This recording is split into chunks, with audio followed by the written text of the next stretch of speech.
LENDLEASE, but I think just to give it some perspective, we're headquartered in Australia, but we're actually a global organisation, so one of the few Australian-based global operators. We have about 13,000 employees around the world, and our head offices are actually in New York, Singapore and London. In all the markets in which we operate, we actually partner with governments, investors and communities to build communities such as Barangaroo, you may have seen down in Sydney. We're publicly listed and we have about 570 active projects at any one point in time, or manage assets around the world. So that can include retirement villages, shopping centres, building residential communities, or as I said, business precincts as well. So that's a little bit about us. The couple of slides that I've actually put together, thanks Jeevan, actually reflect a little bit of the journey that we've been on at LENDLEASE. If I think about the fact I joined, say, a couple of years ago, and I actually started talking more about learner reach. How do we reach our learners? And we've done some research that showed we were only reaching something like 16% of our audience with the way we were delivering learning, which is clearly not okay. And I think what bothered me was that the business is fairly passive about it. That's okay, does it matter? It would be good if it would be better. So what I actually set about to do, and this is what's held us in good stead, is actually build 4 kind of pillars for us to approach the way in which we would build a learning environment. And I was very careful to think about our role. We did that, and our role was to create the environment rather than always be the deliverer of the solution. So the 4 pillars that we've got in the framework that you can see there have actually held us in really good stead as COVID came along. Simplified capability frameworks. A lot of you may have heard me speak. We went from over 60 odd down to 8 capabilities, allowing the organisation to focus. So during this time, we were able to say to people, if you want to be kind of have the contemporary skills that LENDLEASE needs for the future, focus in on those 8 and develop those. Accessible learning solutions, we actually switched into Workday as our HRIS platform, went into Workday Learning, and at the same time actually used that as the opportunity to launch content libraries. So we went with like LinkedIn Learning, Harvard Managed Mentor, etc. And in our UK business, we actually have technical content libraries that are on board there. I'm going to come back and talk a little bit about that because it's very easy to say, wasn't it lucky we had that in place? But I want to talk about how that's kind of played out through COVID. Third one was contemporary leadership development solutions. We'd actually embarked upon embedding those capabilities with our leaders, but in a way that the leader had to deliver them and in a way that was already virtual. So I think we were lucky we were on the right track there. And the last one that I'm a great believer in, and even as my budget and resources have been cut through the COVID period, I'm sure like many of us, I've really focused heavily on creating end user awareness of what learning is, how to find learning, what it is that you need to focus on. As soon as you take your foot off that pedal, I think you lose your learners altogether. They get lost in the myriad of solutions that are available. So the reason I wanted to kind of come back and talk about that, especially with the accessible learning solutions, is one of the things that was really interesting for me was I could very easily say, yes, we'll shut down our face-to-face offerings. We didn't have that many, to be honest, but people do like them. And we said, we didn't have the resources for that. And, head on to LinkedIn Learning for us, or Workday Learning, which is our face out to our business. Over 8,000 solutions there for you to search from, off you go. We actually found that people were still confused. I don't know how to access that. We then actually said to the business, really, we're going to push this kind of sourcing of learning over to our HR business partners, or people and culture business partners, as we call them in LENDLEASE. And one of the things that I found really interesting, and it's really been highlighted over the last week or so, is that people are still very dependent on having somebody in learning that they can contact. So when we no longer had those contacts, we found that people were asking us questions like, how do I manage productivity in a virtual environment? I've tried looking on Workday and I can find managing productivity, I can find managing in a virtual environment, but I can't find anything that puts the two together. And it made me realize that this knowledge and thinking we have a way, the way to use learning content is something we need to share more broadly.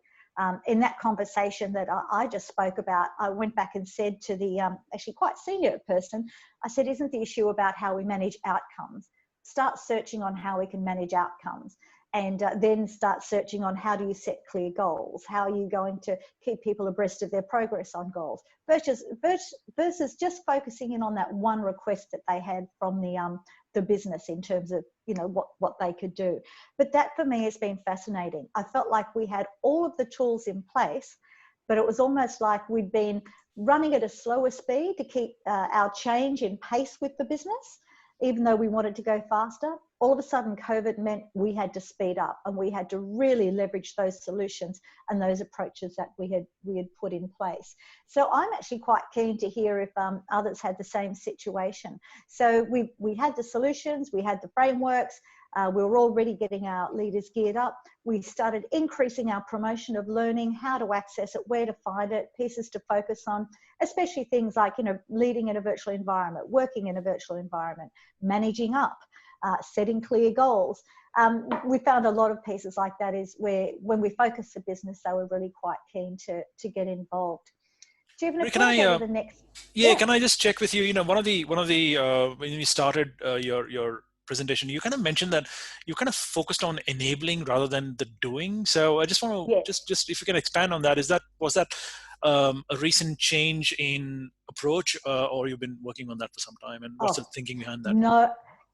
Actually, it's really interesting. That purpose statement that I've got at the top there, create a learning environment, I was actually quite deliberate about when I established kind of my role at LENDLEASE, because one of the things that was very important to me, and you guys would know this, is that learning is delivered by all sorts of people all the time in all different ways. So either by the leader directly to the learner, which it has, you know, huge impact, through experiences that employees gain, through content libraries, through knowledge sharing, through driving learner curiosity.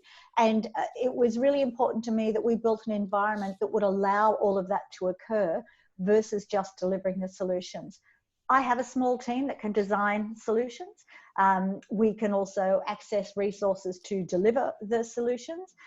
We are actually delivering solutions, if we think about it, not only to our employees, but to our contractors, our consultants, our subcontractors, actually even some of our providers we're doing a lot of work with now as well. So if you focus just on what you can deliver, my nervousness is that can limit you. So thanks, Jim. It's actually a good segue to the next slide, because what's that saying is we actually sat down and said, what are some of the things we're going to need in our environment? And this is all of the thinking from over 2 years, and we continue to review and enhance that. So even as this slide is being developed, we're going in and making sure we've got the right tools available there. What I would say though, is that unless you continue to do marketing and promotion of learning, it doesn't matter that you've got any of this in your environment. You really need to keep that awareness going there. So think of yourself as a marketing function. So I think that if we look at the environment, you can see there we're making sure we've got access to our subject matter experts. We've got our content libraries, our ready-to-go pieces. We've actually built some ready-to-go workshops that our people and culture community or our leaders can pick up and run if they want to with their teams. The shift obviously moving to, we'd just moved on to Microsoft Teams before COVID. And so we had to adjust to that technology as an organisation very quickly. And you know what? We did. So I really think there's been an underestimation of people on the amount of change that people could take. Bespoke solutions, we actually really look at that in terms of where we have specific skills for LENDLEASE. Say if it was negotiation, yes, there's basic negotiation skills, but in LENDLEASE we have roles, if you actually think about it, that are doing multi-million-dollar targeted negotiations. So we actually have particular programs for them. Social networks and forums, really encouraging learning and knowledge sharing, which is a focus for the organisation as well. Giving people the tools they need, but what we have focused on in COVID, making them a lot simpler, and giving people access to coaches and mentors, and actually finding a way, especially in this virtual world, that we can connect those people.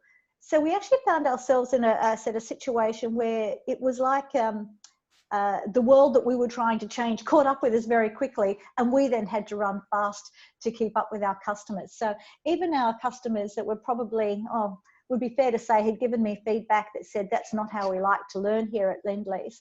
are now absolute converts and ringing and pushing and saying, you know, how do we help these leaders take control so they can run these sessions with their teams? And that's actually a fantastic place to be in.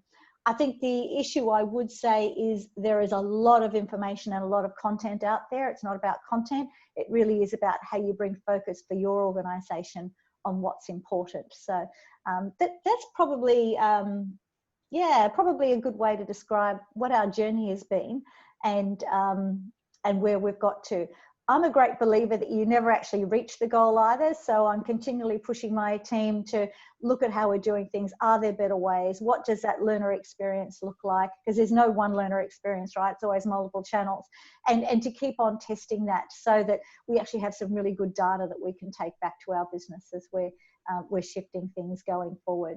I think the challenge for us will always be the more senior people in the organisation who do hold the budgets for learning and access for us to our technology and tools, etc., are quite often not impacted as heavily in the way that they work as people further down in the organisation are. Yes, they're having to do Zoom or Microsoft Teams meetings, etc., but the organisation still basically works with them in a similar way. So whether or not the people who hold the money are feeling the impact of the change, that's probably a question I'm keen to hear what other people think, or whether or not I'm just being cynical. So thanks, Stephen. Thanks, Marie. Yeah, so look, we'll cover some of the questions you've asked at the end of this panel discussion, but I'm going to hand it over to Melinda. Melinda, over to you.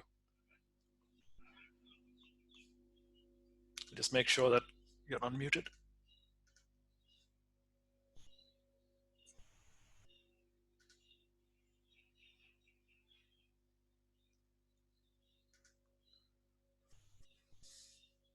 Wonderful. Thank you, Jeevan and Marie.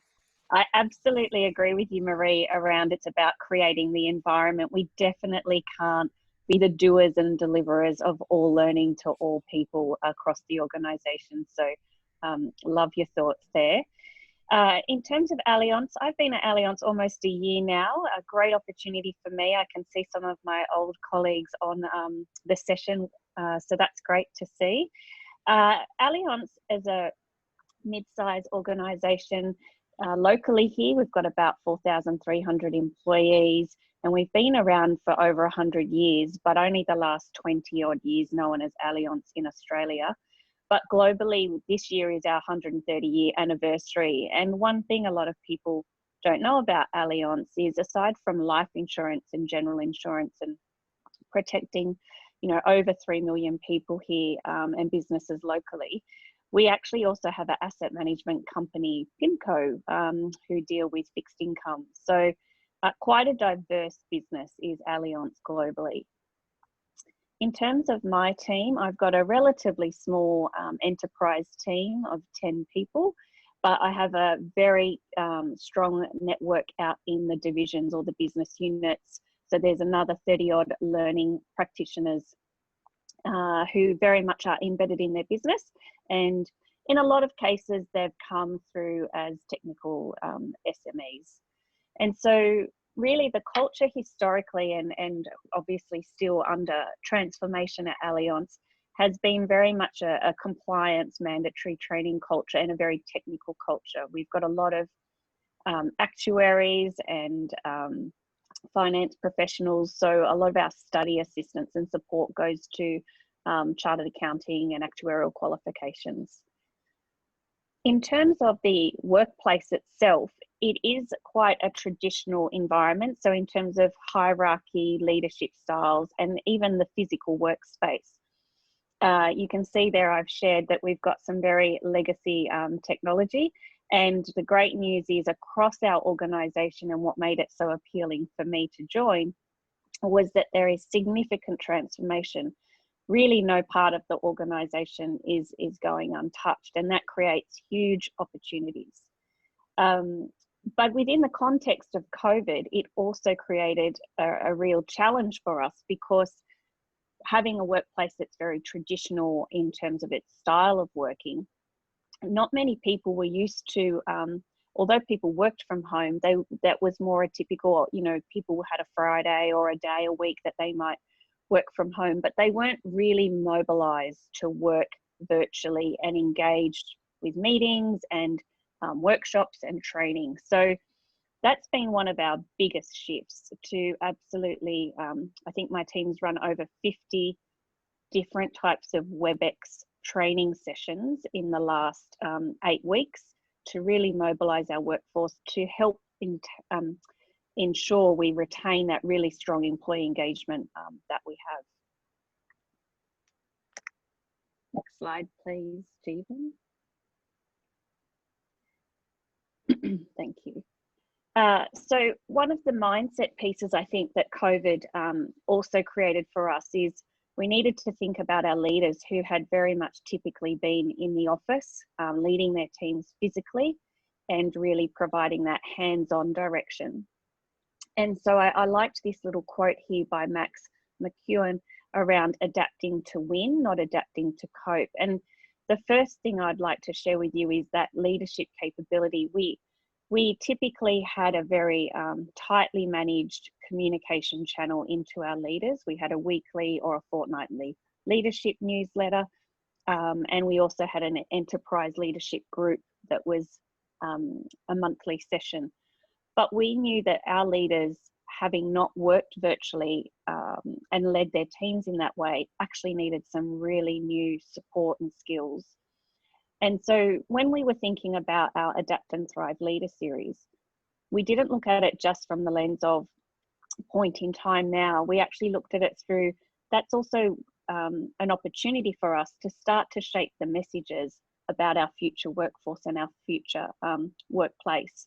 So we are moving to a very new modern building next year, all your typical agile work practices that you'd expect to see in that environment. And so we really wanted to take that mindset piece of helping our leaders to think strategically and how they really think about the thought of thriving in this environment and beyond, not just coping in the 8 or the 12 weeks that COVID would force them out of the office.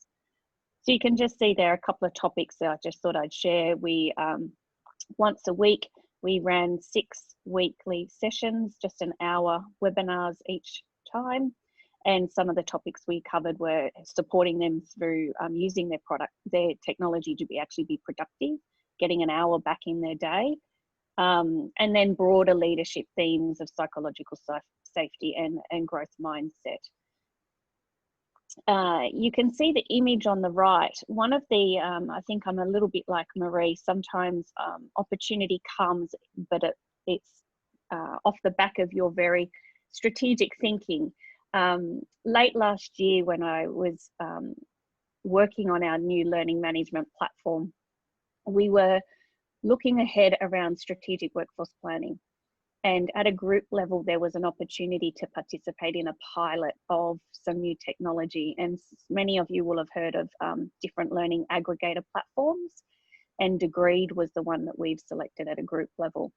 And so I absolutely put my hand up to be part of that pilot. And literally on the 10th of March, 2 weeks before we were asked to work virtually and due to COVID, I had upgraded our ALLIANZ platform from just being our LMS success factors foundation to having this learning aggregator into on top being the Degreed platform.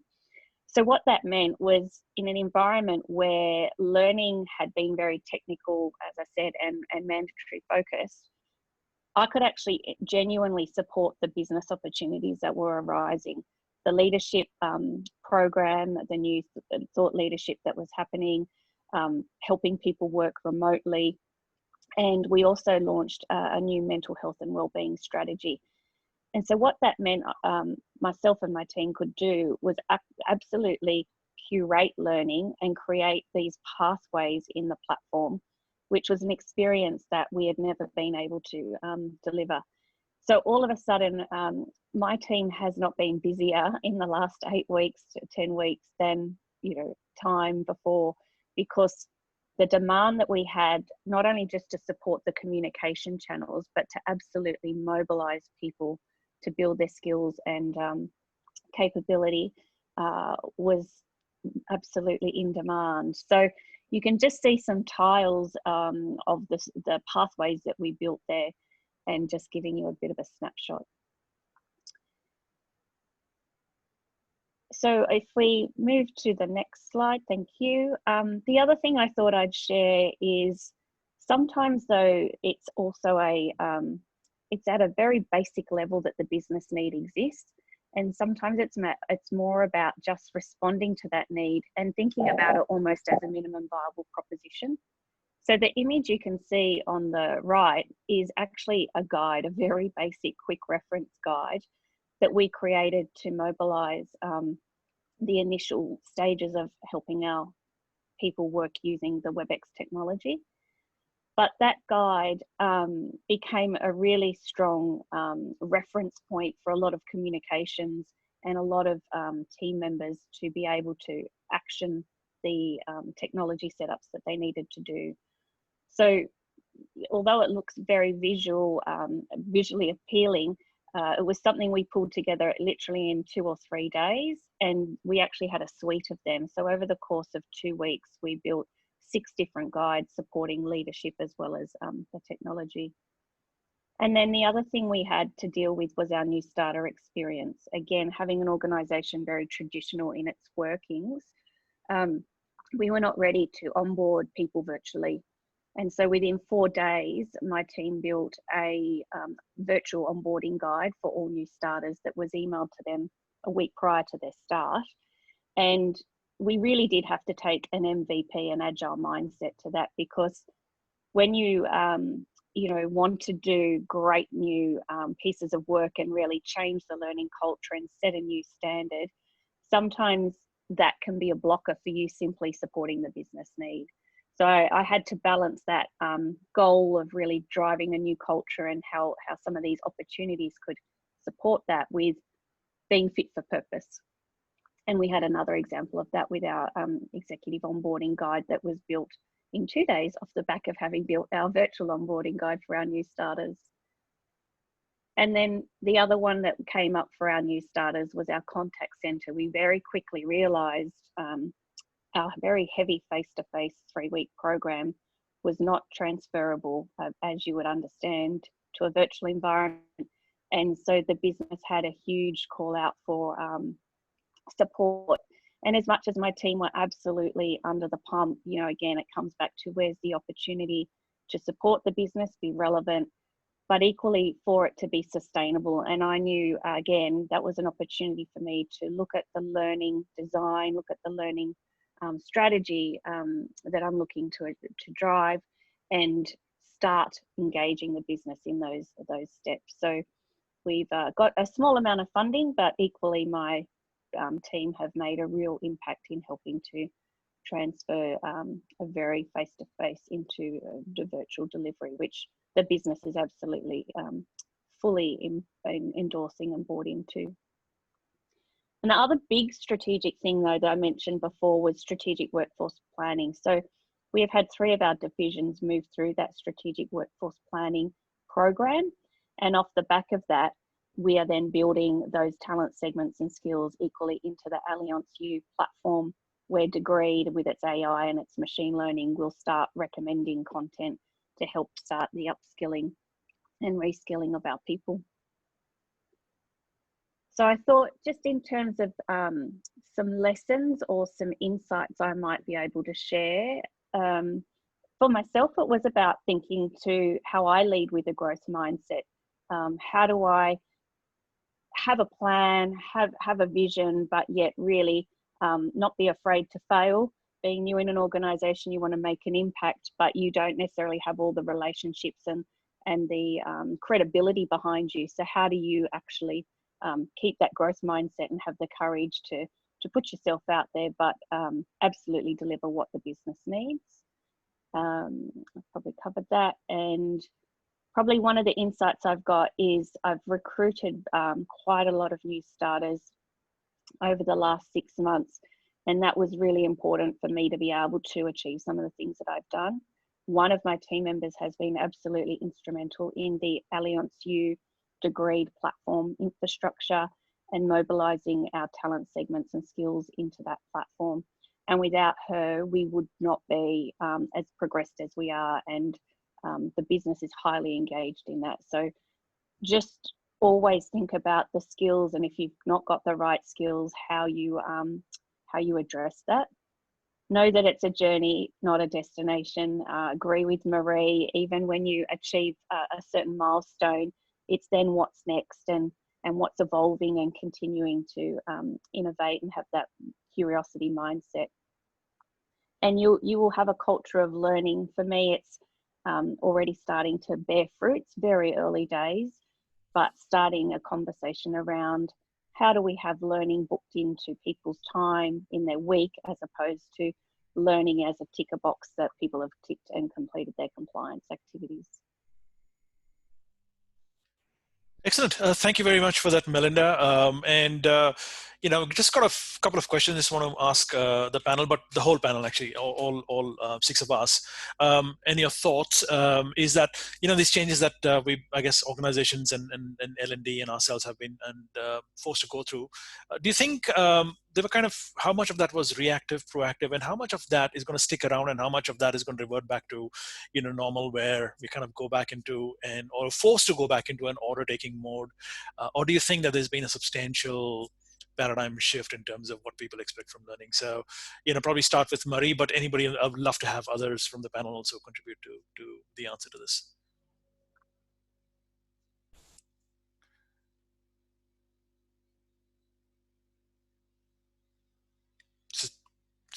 Anyone from the panel?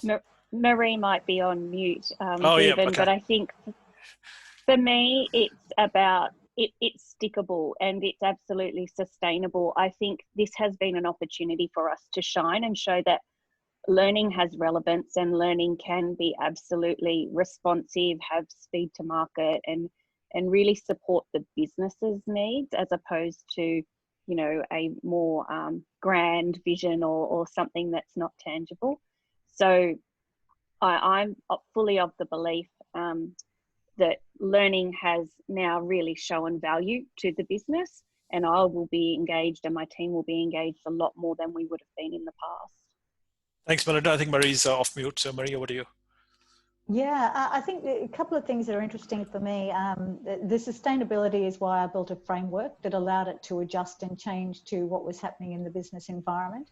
And similarly around thinking of things like content libraries or accessible solutions as part of that, rather than defining exactly what they were, because you actually want to be able to take advantage of new technology, new thinking, new plans, etc., to make sure that things are relevant for your environment.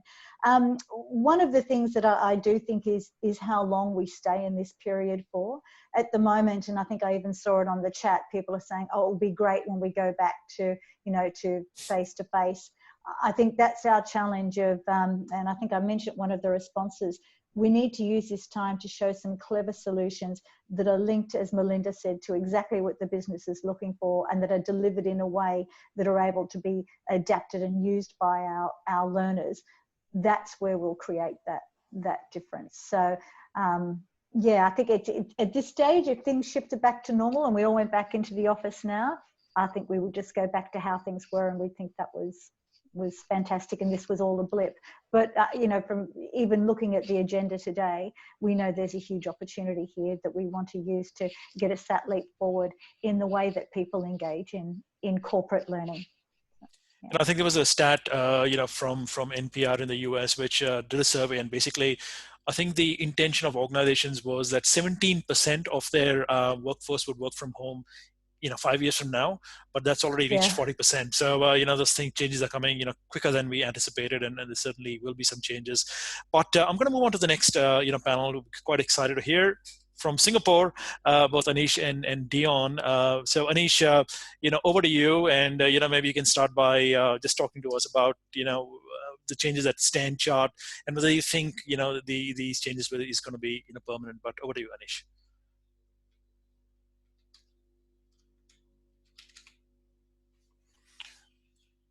Might need to get you off mute.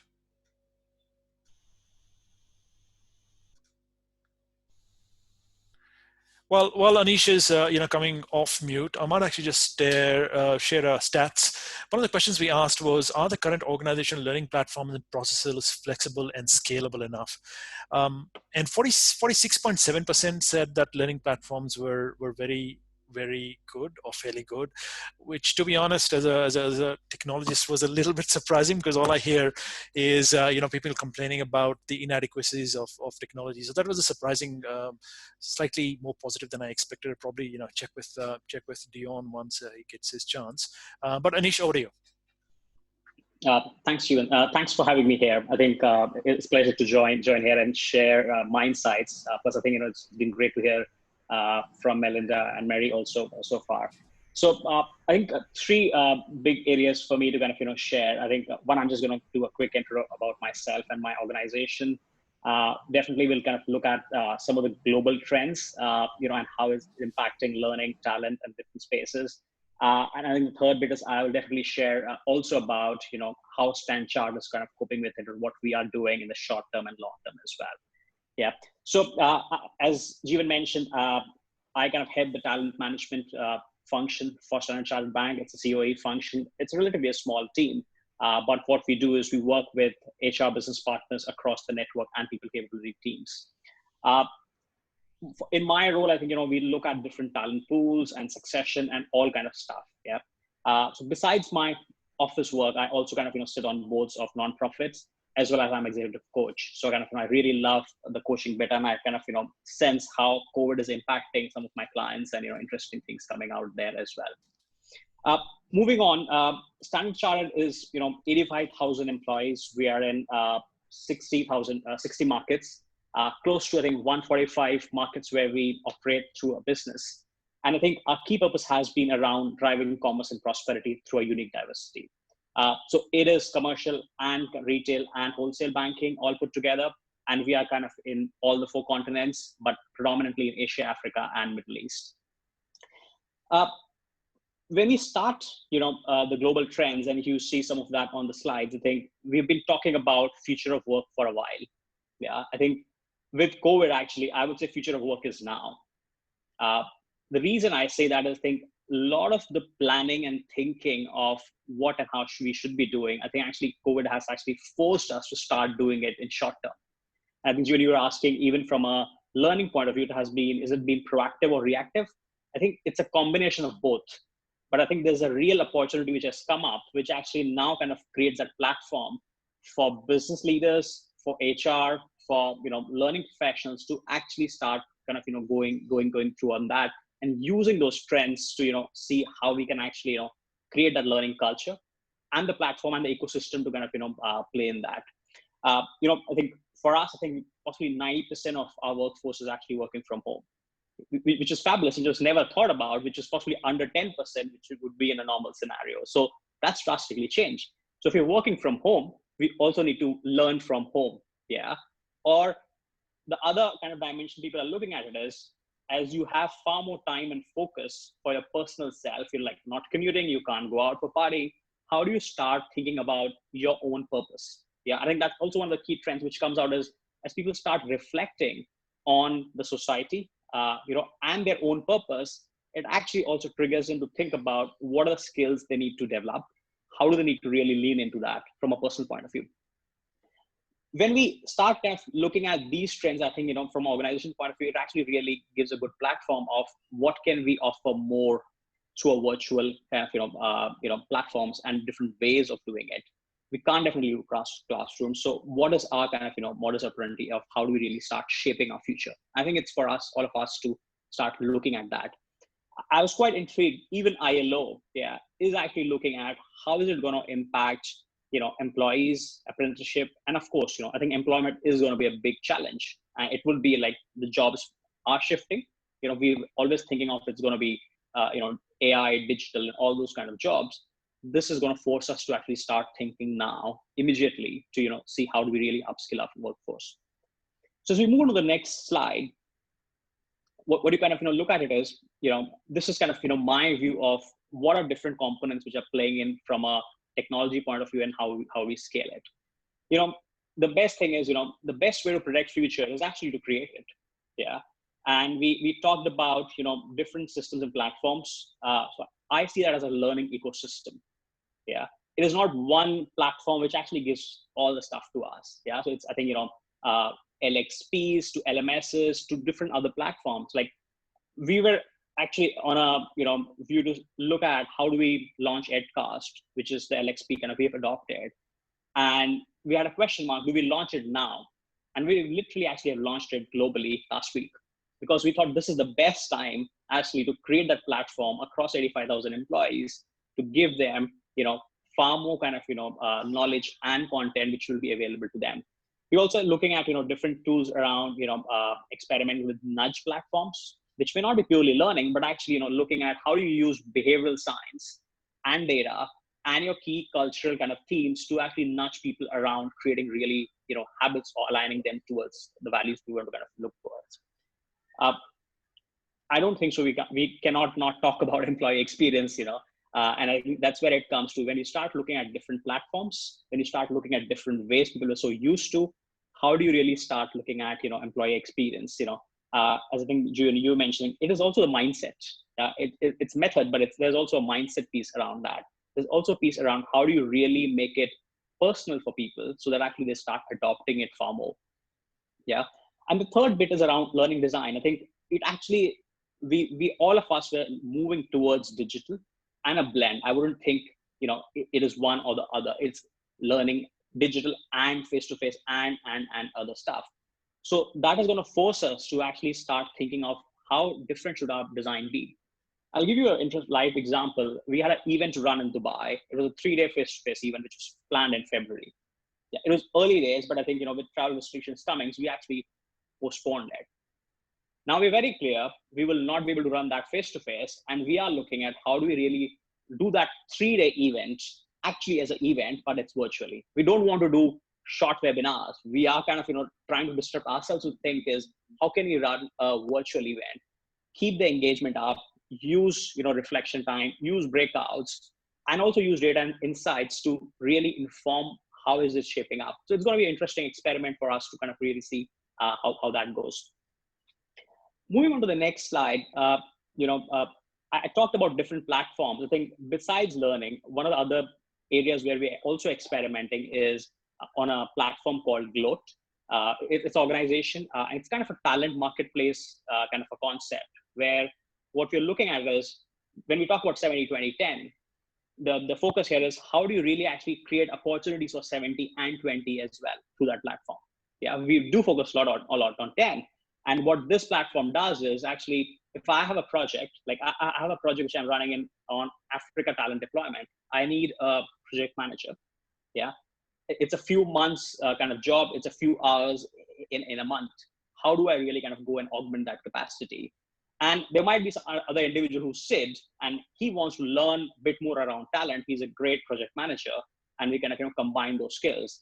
And that's a live example. I've used Sid to help me to literally run that project for me as a project manager, and for him to kind of start learning in the process of how that's going. So that's another way, how we kind of, approaching learning on the 70 and 20 as well.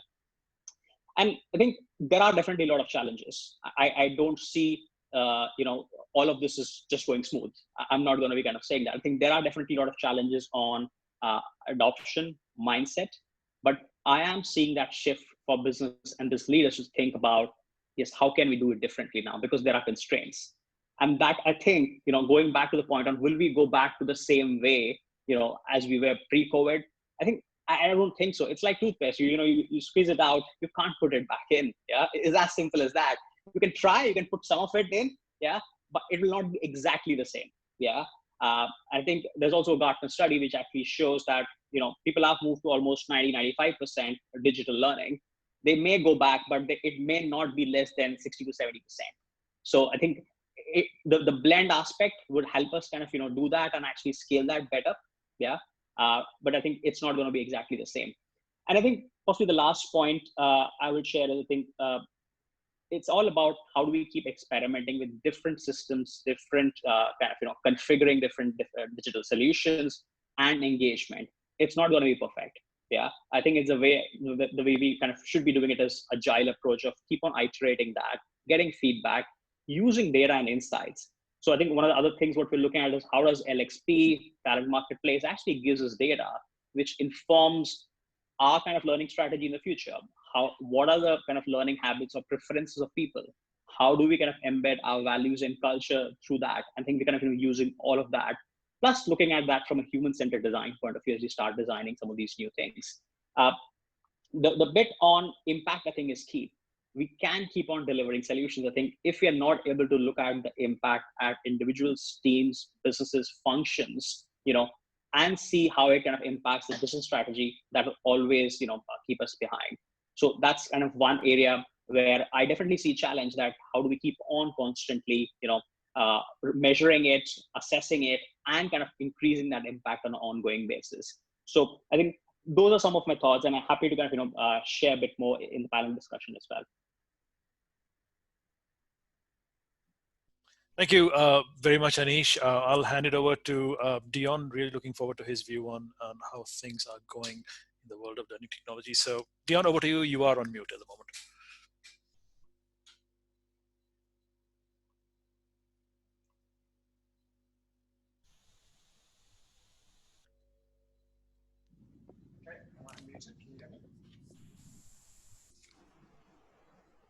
Yep, Dion, we could hear you. But I think your mic is away from your, you need to get your, there you go. Is that better? Can you hear me now? Yeah. Still clear. Well, good morning, everybody from Singapore. So what I'm going to do is spend the next 10 minutes or so just really talking around the impact of technology, I guess, on workforce expectations. And the slide I've got here is just sort of a kicker offer. So I want you to think back 15 years ago. Did you use LinkedIn? How frequently were you using Facebook? How much was YouTube being used in the organization? These are technologies that only really appeared 15 years ago. Now they're ingrained pretty much in everybody's day-to-day life. When was the iPhone invented? First iPhone, 2007. Yes, that was only 13 years ago.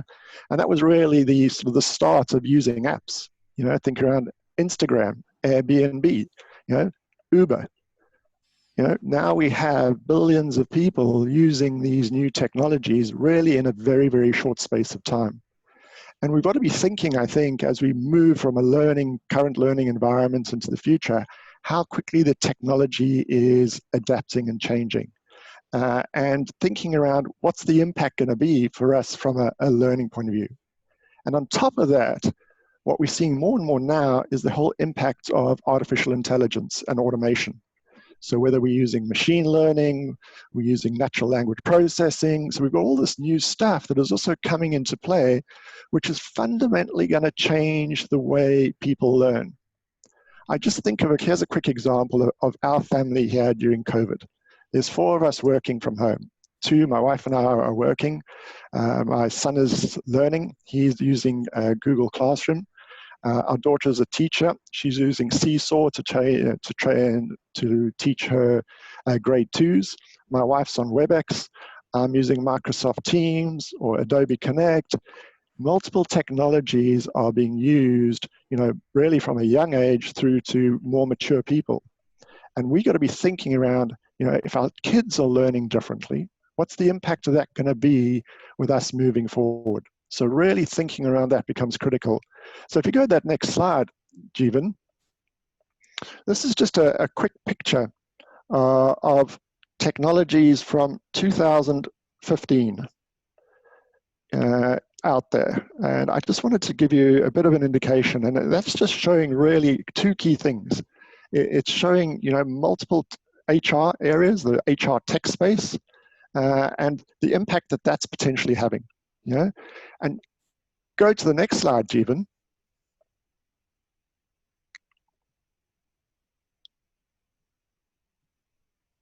This is from, go back one, sorry. You went too fast. This is from 2018, early 19. Just look how quickly it's changed. There's most probably 700 different applications out there to be used across the whole HR space. And I'm going to pick up, I guess, and focus on a couple where we're really starting to see, I think, artificial intelligence, machine learning really having a massive impact. The one is talent acquisition. I'm going to talk a bit around learning and learning content management, and then I'm going to sort of touch a bit around analytics. So where we've sort of seen in the last 5 years, a major change is around talent acquisition. We've had the whole sourcing strategy has fundamentally changed in organizations. Artificial intelligence has had a massive impact in terms of assessments.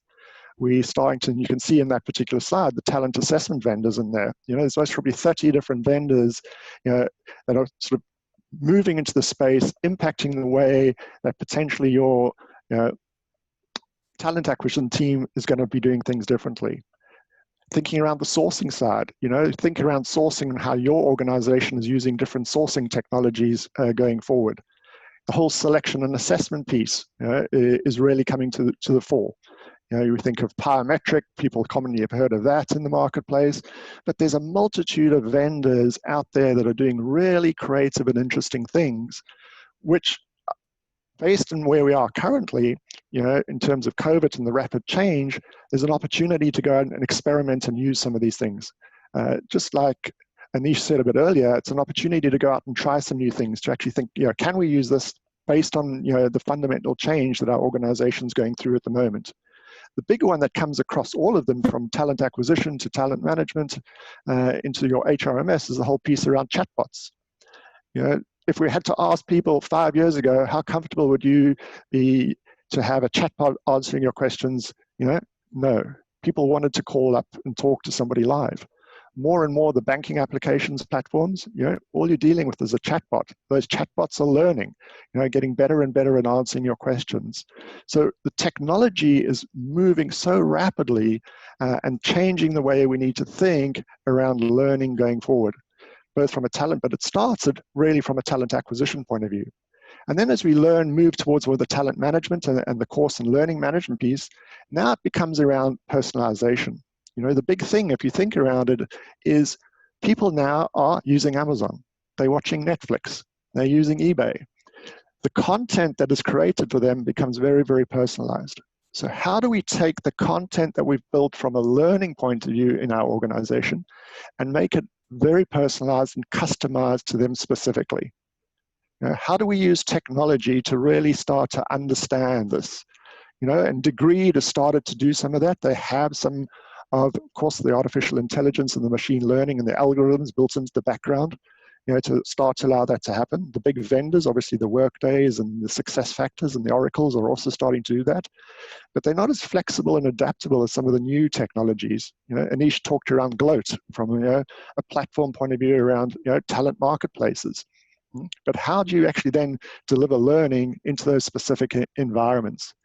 There's a great piece of research done by Degree in 2019, and I don't know if everybody's seen it. It's about how the workplace learns. So how does the workforce really learn? And if you think around your environment, every day, how do you learn? Every day you learn by searching on the internet. You might be reading an article. How do you learn every week? You might watch a video, or you might listen to a podcast. You might look at something on a mobile app. You might think around social interactives. What do you do every month? Every month typically is when we start to do formal or informal learning in the work environment. We might go and take an online course. We might get feedback. We might do some mentoring. We might do an online course, etc., etc. Every quarter typically is when we had face-to-face learning, or maybe every year we only had face-to-face learning. So we'd have a live class at work, which is now potentially being replaced by virtual learning classrooms going forward. And less often, as you move out, past quarterly, you might be doing learning certification programs, a lot more formal learning programs. So the way in which people learn, is very, very different. And what we need to think about, if you look at that piece of research from Degree, is around how do we start to really capture that everyday learning, that every week learning, that informal learning, and what are the systems and technology that's in place that allows us then to use it. And that then moves on to the next slide, Jeevan, if you can flick to the next one. Because the next one is really around the analytics piece and using analytics much more, within the learning environment. And that's the little, box on the HR analytics piece. Lots of technologies available out there, but how now are we starting to really think around using text-based natural language processing to capture all the information around text in the environment in your organization? So from the feedback, people capture or write in around, their smile sheets or, feedback on your learning processes. How do we capture that and then use that to customize and change the way that organization starts to learn differently? Organization network analysis is the other key one. How are people building social networks and sharing information? So this for me, as the huge impact we're going to have from a technology point of view in organizations. It's going to be a combination, obviously, of artificial intelligence, machine learning, natural language processing, starting really from the talent acquisition. Now, I think is a massive opportunity for us to leverage that into the learning environment, and then to use the data and the analytics really to customize and understand how people are learning. What I've seen a lot in sort of the last 3 years as I run a council for the conference board around strategic workforce planning and analytics is in the learning environment, in the talent, getting stuck here, in the learning teams, really there's not enough use of analytics to really understand the impact of the learning, the linkage of the learning back to the business outcomes, and then to actually use that to really start to personalize and be specific around the learning that we want to focus on going forward. And I think COVID for me has, jump-started it. Like I said, and people have talked on this call, people are using Microsoft Teams, people are using Skype, people are using Adobe Connect, to do virtual learning, to do webinars, et cetera, each of those technologies have been able to be very rapidly deployed to make up for the traditional face-to-face in organizations that have historically done it. But there have been organizations prior to COVID that have been very much focused around delivering programs doing virtual learning. Some organizations have been doing 70% of their learning by these types of technologies. But what it's allowing, I think COVID is allowing us to do, is really to accelerate that and jump us to the next point. And I think going back to your question a bit earlier on, Jeevan, is it going to be common? Absolutely yes. Is it going to completely replace face-to-face learning? Most probably not, but in 80%, there's an opportunity, I think, to replace it. And that's the big thing for me, is the opportunity to really leverage the technology that's available out there and to use that to really move it forward. Interesting thing for me, is how quickly you've just seen in these slides that I've shown you the new technologies that are, coming forward. In 12 months' time, how many of these vendors are still going to be out there playing? How much consolidation is going to happen into the marketplace? What I've shown you is just a selection of slides from Western European markets. I've got a couple of slides around HR technologies in China that are double the size of this. So they've most probably got 400 or 500 technologies that have just been used in China to drive, HR transformation. So it's an interesting thing that we sort of faced with at the moment, is around how do we take this, use it to really help us really fundamentally change what we want to do going forward. Because the market is going to be very, very different in 2 years' time, 2022, 2023. Are the employees, are your staff going to be so comfortable with technology that they want it to go to the next level? They're going to expect the personalization. They're going to expect content, specific to them, to actually help them build specific skills that they need in order to do their roles moving forward in the organization. And I'll leave it there, Jeevan. Thanks, Dion, and also Anish, if you want to take yourself off mute. So one of the questions at the back of my mind is, do I plan for early retirement now that everything is getting automated? So what do you think is the impact on L&D folks like ourselves, and what do we need to do so we can have a quick response from Dion and Anish? I think it's reskilling, you know, and it's bringing in the right people to help the organization move forward. You know, I think somebody earlier talked around how they needed to bring the right people into their team to actually make sure, you know, that the learning platform Degreed was implemented very quickly. You know, I think there's big opportunities to reskill people. We're still going to have to build quality content, you know, in order to deliver some of the learning events that we need to happen. So I think, I don't think the learning people are going to go away. I just think the types of skills we have are going to evolve and change going forward. Thanks, Dion. Thanks very much. In the interest of moving time, we'll actually go to the next panel. And I'm actually going to, and this is one that's very close to my heart, learner experience or employee experience. I'm going to hand it over to Lisa. So Lisa, and before we do actually, one of the questions we asked the audience was of the four, and I apologize, I only give you 4 choices and you had to, you know, forced to make a choice from one of these. Making learning more engaging was the highest priority. So 53% said that is what they wanted to do. The next was, Dion, just again, to what you've mentioned is kind of the personalization, you know, automation was around, you know, 35%. So that seems to be becoming a higher priority. Cost effectiveness, which is again, something that's really close to my mind, was, you know, 12%. So it's probably still, not, you know, I guess we are still well funded is the conclusion that I get from that slide.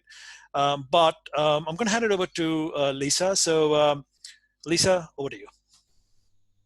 You need to probably go off mute.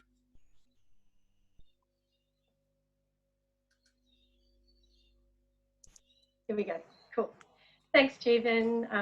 Lovely to be here and really enjoying the discussion so far. Thank you. So I founded and run a couple of digital learning businesses, one that provides digital learning services to corporate and government clients, and also a platform, a software platform. So I just want to give you a bit of a view of what we've been experiencing, and then share some thoughts about how to make learning more engaging. So first of all, after getting over the initial shock of COVID, as I think many of us, you know, it was quite a shock initially when the whole sort of pandemic was announced. Obviously, as a business owner, it can be a rather stressful time. We had a number of clients working in very affected industries.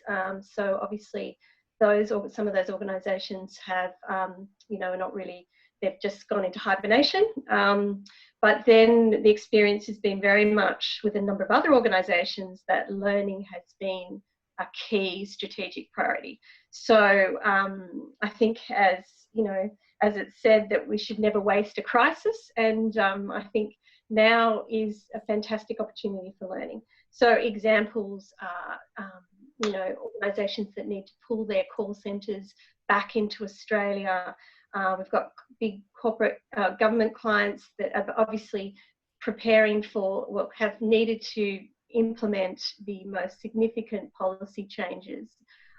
We've had organisations, regulators that need to transfer and change their face-to-face training to an online form very, very quickly. We've had a medical technology provider that needs to train their nurses very, very rapidly to understand how to use this technology, and, you know, face-to-face is no longer possible, and they've decided to make a permanent, you know, move to online. So the list goes on, and it's really accelerated. I think, you know, I'm echoing a lot of the things that people have been saying today, is that the speed in which we're needing to respond to those strategic challenges has been much, much faster. And so reskilling, pivoting, implementing changes, moving learning online, all these things have to move very quickly. And so I think that the challenge is continuing to make it engaging and to make it effective, and to doing it successfully, but much, much more quickly. And so that's what we've been focusing on. And I suppose we're also, you know, in a really good position because we'd already built up a lot of very, you know, successful technology and frameworks that allow us to very quickly create learning that addresses a need but still get that quality outcome. And it's using the technology that's available and the technology we've developed ourselves. So Jeevan, next one, please. So the other opportunity we see is a real democratization of learning. And I think, again, that echoes a lot of things that Melinda was saying, and I think Marie. So it's the concept of having learners as educators.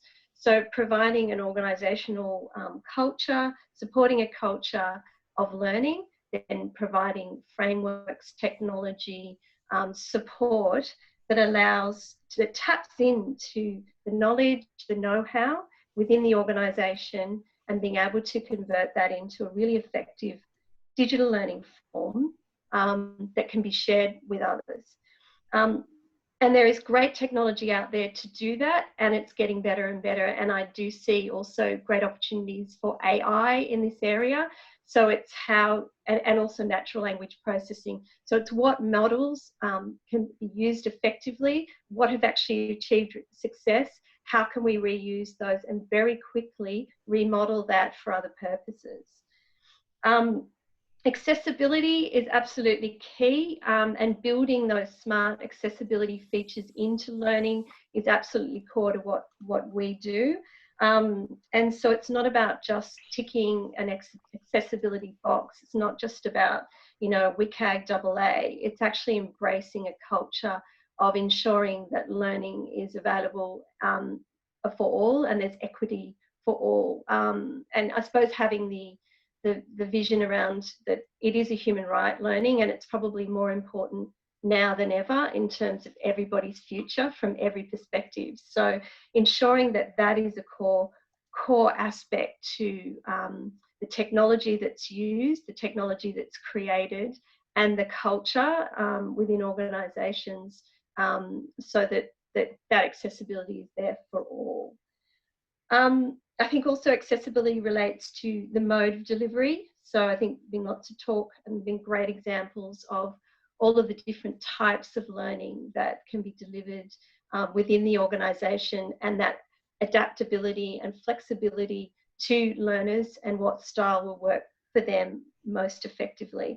You know, examples, you know, like, I don't know, we've been doing a lot of podcasts lately because people are sick of looking at screens. It gives them a chance to go for a walk and listen to some learning. So getting that flexibility and that agility to deliver small, agile pieces of content that are needed in the moment when they're needed. So I think I also reflect, so we've got a lot of clients that, you know, are very much looking at this concept of moments of learning. So it's not about learning mode, work mode. It's all integrated, and how do you capture that effectively and reuse that within organisations? Because, you know, there is enormous treasure chest of know-how within organisations. So it's again using technology to help capture that and share that, and give the power to the learner. So the next slide, Jeevan. Yeah, so strategies to make it learning engaging. So a couple of things. Design thinking is a methodology that we embrace very wholeheartedly. So we involve learners in the process of design. So we've been having a lot of fun with creative ideation sessions, virtual sessions. I am actually finding, and with learners, involving learners in that process, and we also involve them in our software development process. So I've been finding that, you know, like online channels where everybody's tapping in their brainstorming ideas, it's actually creating more ideas, more creativity, because people, well, this is what I've been finding, because people, introverts, will often maybe not contribute as much face-to-face as maybe extroverts. So I'm finding we're getting some really amazing creativity going on in our design process. We always do personas and have them front of mind through the whole process, but iterative design. So again, the concept of, you know, perfection is not the outcome that we're after, it's iteration. So we build, we test, we build, we test. Tracking data for decision making. So we're using a lot of data and marketing type strategies to test learning approaches. So, you know, we're testing hotspots, you know, we're hotspotting on people's acts when they're completing content. We're heat mapping, seeing where they're accessing content, where they're dropping off. So using that data to feed into our design process. We're also very much utilising the concept of, you know, campaigns. So, you know, marketing like learning is very much about influencing, it's about engagement. So how do you use campaigns to engage learners? We're doing A/B type testing. So we'll try one strategy and another strategy and see which one is getting better outcomes. So the technology is giving us great tools to help assess what is working for learners. And learners are all different. I think that's been mentioned many times today. So what will work for one learner will not work for another. So it's having that flexibility to deliver learning that is adaptable, not just in the content, but also in the delivery style and design approach. So that's another strategy we're using. And interface and design is very, very important. So we borrow a lot from what works in the world of technology. We're lucky we play in both an established business, but also in the startup world. And there's some really exciting technology out there that for consumers that we look at, and also business technologies. How can we borrow, even integrate? So I think the ecosystem concept where you're integrating all different types of technology to achieve the outcomes that you're after is another strategy. But it also gets down to good, solid design. It's still about outcomes for learners. It's still about strong learning design principles as well, combined with great technology and data and digital design. So I think that's all I wanted to share. Thank you, Lisa, very much. And you know, it's I think really nice to hear the effort being put into making the learning accessibility features a lot easier to implement. So you know that traditionally has been quite challenging. So it's good to hear. Thank you for that. So now my slides. Just want to rush through some of my slides very quickly so that we can have a bit of time to ask and answer any questions that the audience might have. Look, let's, you know, I want to talk about organizational learning. And I guess I want to make a point about, you know, organizational learning, which overlaps with a lot of what the other speakers have said. So, you know, if you look at the map, if the map on your screen, it is about getting from Vineyard to Circular Quay, right?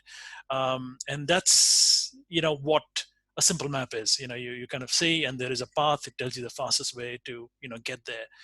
The reality, though, is that if you want to get from Vineyard to Circular Quay, there are actually lots of ways to do it. And that could be, you could walk, and there are some pathways which are not even, you know, shown in formal maps. You could cycle, right? And there are a different route for cycling, some downhill, some uphill, and depending upon the gradient. So the reality is to, you know, get from point A to point B, there are a huge amount of options that are available to people to do. And organization learning is a bit similar. So, you know, for people to learn something, they definitely have the option of turning to what us folks in L&D produce. But the reality is that they also have options that, you know, they can go off and do learning in a lot of multiple ways. And a lot of them actually don't even, you know, we're not even aware of. So the point to make here is that there is a lot of, you know, complexity and a lot of options that learners have in organization learning. I don't want to make a point about, and something that's been really close to my heart is to just recognize that organization learning, actually, there are two worlds, right? As you can see on the screen, the first one is mandatory learning. Very simple journey. You know, you assign mandatory learning and you complete the journey, which is 100% completions, hopefully, or, you know, 98% completions. Easy to assign, easy to track, and easy to remind people to complete they're learning, right? The LMS will send them multiple emails till they do it, or the boss, will get onto their case. So, that's a world that's that we spend a lot of time in. But there is another world, which is one of discretionary learning, right? And this one is the one that I've been spending a lot of time in the past, 6 years. It is a very, very complex world where the outcomes are not guaranteed, and we've got very little control as NLD, learning and development. So let us say somebody wants to learn, Python programming, right? And we set up, a course, or we do, face-to-face workshops. But there are lots of things that need to happen before people actually take up the stuff that we offer, right? Do they need it, right? If they need it, will they actually come to me, or is there free programming available on the internet that they can take up? If they start it, will they complete it? If they complete it, will they actually use that at work? And if they use it at work, will they actually, apply it in the way that it is meant to be, right? So it is, quite possible for discretionary learning. We spend a lot of effort and time in producing solutions and producing, products. It's quite possible that nobody turns up. And, that is true of a lot of, I guess, excellent online course libraries that are offered to employees, but the take-up isn't as great as we expect it to be, right? So, and the characteristics of these two worlds is, the mandatory world controlled by L&D, we know it's LMS centric. Usually there are no barriers. You've got budget for compliance or technical training that is mandatory. Success is, like I said, 95 to 100% completion, easy to track. And the ADDIE methodology works fine. In fact, it's one of the most efficient methods for that world. So that's the world that we have a legacy in. And we've been asked to move more into discretionary learning, right? And I don't think we've had great success. And the reason for that is that it's the take up and success is basically on the learner's discretion, right? We've got very little control. The only way we can control take up and completion is by making it mandatory. But there's only so much stuff you can make as mandatory in learning, right? You can't put everything in that bucket because it's just too much, and everybody tries to put into that. And learning can happen anywhere. They can come to us, or they can go anywhere else. And success could be, you've seen MOOCs completion 20 to 40%. So even if you do something, produce something really well, it doesn't. There isn't much take up. So I guess the point I'm making is that when learners have a choice, your product really be good, and it has to be good for each learner. So we've got to recognize that, and this is where the personalization that Dion and Anisha have been talking and Marie talked about, is that even if you produce one size fit all design is not going to have a big uptake, because people need those flavors. Some people need short snippets, some people want to be supported very well. So they're quite different flavors that need to be, provided for the same product. And the only way to do that is to actually step into the learner's shoes, right? And the picture shows you that there are actually lots of different types of shoes, and each learner is unique. Each learner experience they have is unique. So it's, designing, especially for discretionary learning, recognizing that there is this audience that we have to cater for, which is very, which is very different, and with a lot of combinations and unique personalities. So what does good mean for these learners? And this is what I borrowed from Dion, is, it needs to be responsive, engaging. It needs to be unified. I think it's a big thing. And Dion showed the complexity of the different applications. Do people have to go to different apps and platforms to do something? Or is it at one place? Simple, intuitive, efficient, personalized, adaptable, consistent, right? Everything that everybody wants from any experience. So, sometime back, as part of Learning Cafe, we had kind of stressed this about going back 3 years, is for discretionary learning to start thinking of learners as consumers, right? As one of the pillars of learning design. So, that's still around, and I'm happy to send across the, collateral, on that. So, just in terms of this LX approach, and that's what employee EX assembly and learner experience is all about, is that I've tried to kind of map the ADDIE methodology, which works, is a wonderful project methodology for producing mandatory learning, because you know what the end result is and everything is fixed, versus discretionary learning where you have to use a more user-centric design. So in a typical ADDIE methodology, as you can see from the left-hand side of the screen, the breakup is about 10% analysis, 25% design, 45% development. So you've kind of got the storyboards and reviews, etc., and 15% implementation, and evaluation 5%, because by the time the course is finished, it's time to move on to the next one.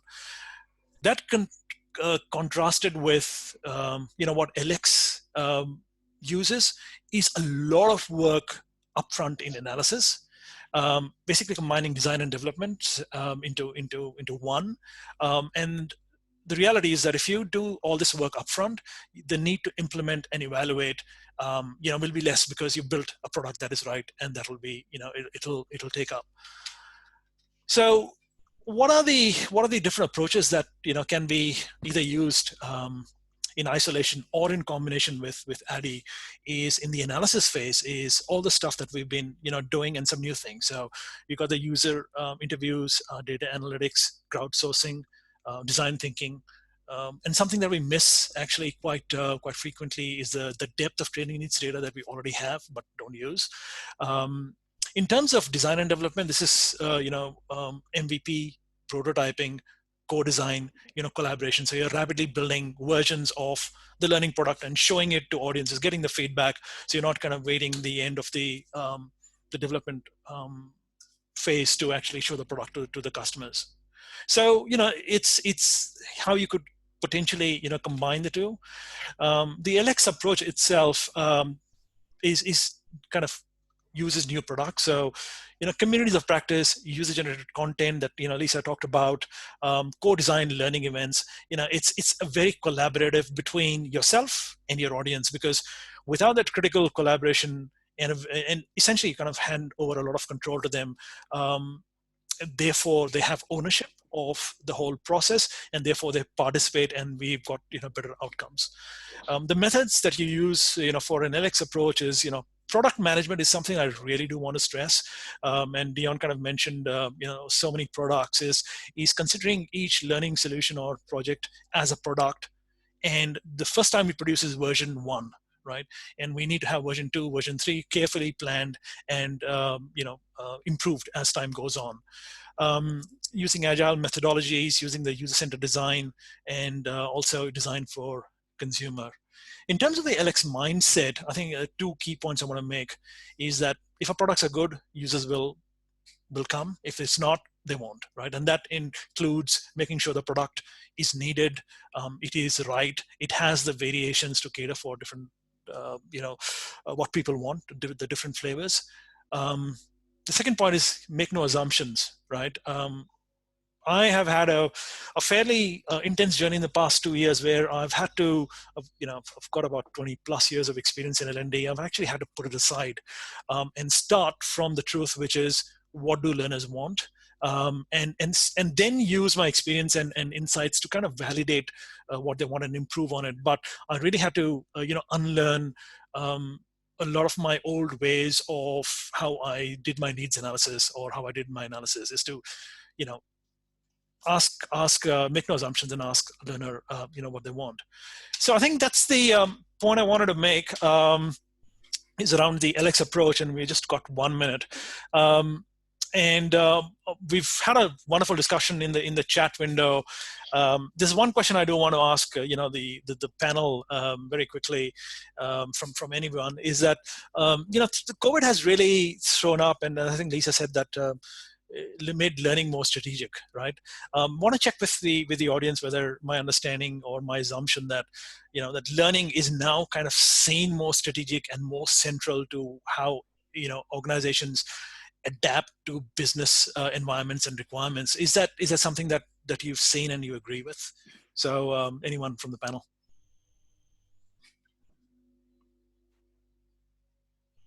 I think I think that's actually a valid comment, and I'm possibly quite aligned to that. The reason I say that is, in the past it was more about building a business case, telling people what is possible, workforce is going to change, let's upskill our workforce. Yeah. Now all of a sudden what you see is, I think business has realized that already happening. It has to happen. It has to change faster. And I think that's where I think we've seen really like, the uptake and the interest and the engagement, from the business, because they really see that it's a productivity game, it's a performance game. It is strategic, because if we don't upskill our workforce, we'll not be able to serve our clients the way we would in the future. So that's definitely a huge pull factor. And I think it's just a huge realization, which has actually made it far more strategic to say it's not just the e-learning of the classroom and stuff. How is it going to impact the performance and productivity? I think that point has been kind of. Thanks, Mary. Yeah, over to you. Yeah, it just hit me as you asked the question that in the old days, in times of economic downturn, the first thing you would do was cut discretionary spending, travel, training, any external consultant spending. And our organisation started going down that track. And there has been such a heavy pushback during this time to realise that the learning piece, teaching people how to learn differently, how to work differently, how to build their skills differently, because we don't want to shut down businesses. We want them to grow and kind of ride the recovery, has actually positioned us in a far different way. And which kind of goes to my comment before about, often the senior leaders will go back to the traditional default, cut the training and travel. This has been a different approach. Thanks, Murray. Anybody for the last word before we finish? I'll leave that to you, Jeevan. All right. The last word from me is thank you very much, everyone, for participating, and especially the audience. I think 36 people have stuck around for 1.5 hours. We had 45 till recently. So thank you very much, and hopefully this has been a good webinar and value add. I think that's the most important thing, and it's been worth your time. So thanks again for the panel for for presenting their thoughts, and it's always lovely to talk to such an experienced and such an insightful panel. So thanks everyone, and hopefully you keep checking out EX Assembly and attending the webinars. So see you later. Thanks for the invitation. Thank you.